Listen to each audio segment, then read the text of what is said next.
Howdy everyone, Gimp version 3 is almost out. Let's have a look at the development preview. Installing the preview version is surprisingly easy, and if you're running Linux, all you need to do is install the preview Flatpak. So we copy the command, like so, and paste into our terminal, just hit yes to the prompts.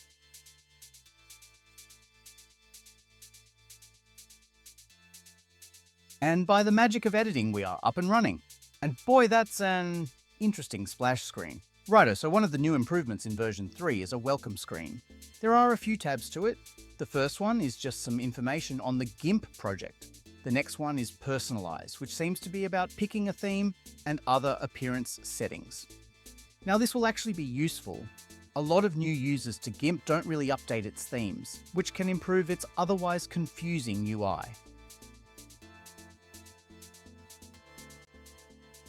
We also have Contribute, and what looks to be a file dialog, which seems like it will list out your recently opened files, as well as launching a new file. So this tab will be a good addition.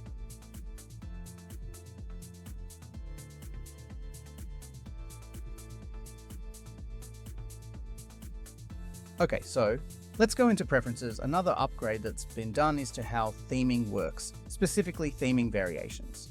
If you wanted to do light and dark mode in the past, you basically needed two themes. Now, however, there's better support for providing variations in a single theme. So we now have this additional drop-down, which lets us choose a variation. We also have some UI improvements with highlighting elements, and they've also included better HDPI support. But the UI, in my opinion, is still the weakest part about Gimp. So I'm actually going to go ahead and apply the usual adjustments I use with Gimp. These generally make the UI easier to use. At least that's what I think. I've made a video about these tweaks as well, and I'll leave a link to it at the top of the screen.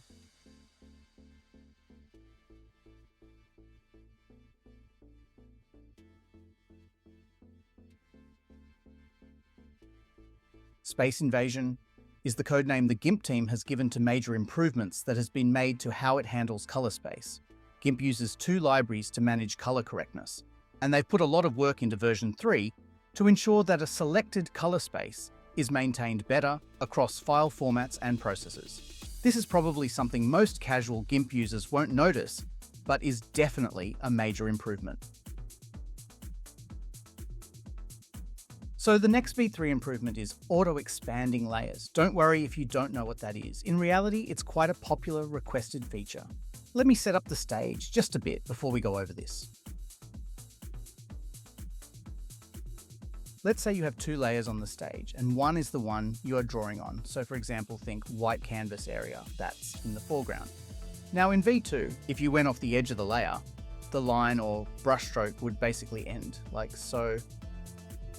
But now in the new Gimp, we have this tick box as part of the tool options called Expand Layers. And when we now do the same thing, the result is that the layer essentially grows to fit what you just drew. So, pretty cool. So this one, I can't believe is a thing, so much so that I had to open up V2 just to check it was real. But you can't select multiple layers and make adjustments. But in V3, you can. So just control click, and as you can see, layers get highlighted and you can move them around like so and basically work with them all in one go. So yeah, that one's a bit shocking to be missing in 2024, but yeah, it looks like the Gimp has caught up.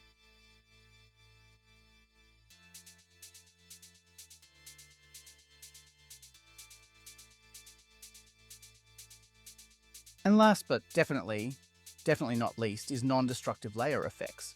This is one of the huge new features I love. Let's say you apply some effects on a layer, for example changing contrast or brightness like so. Once you hit OK in the past, you were basically done, there was no way to go back, and you were stuck with the effects settings you applied. Let's add another effect just to show off what V3 can do. Maybe, I don't know, a sharpen. Now in V3, we have this barely visible little icon that shows us the layer effects that we applied.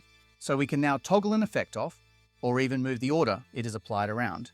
Basically, we can now undo our mistakes and toggle effects off, bringing the Gimp in line with other tools like Photoshop. So was that a good upgrade to the Gimp?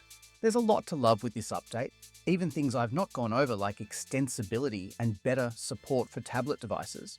And overall, the team have put in a lot of hard work with version 3.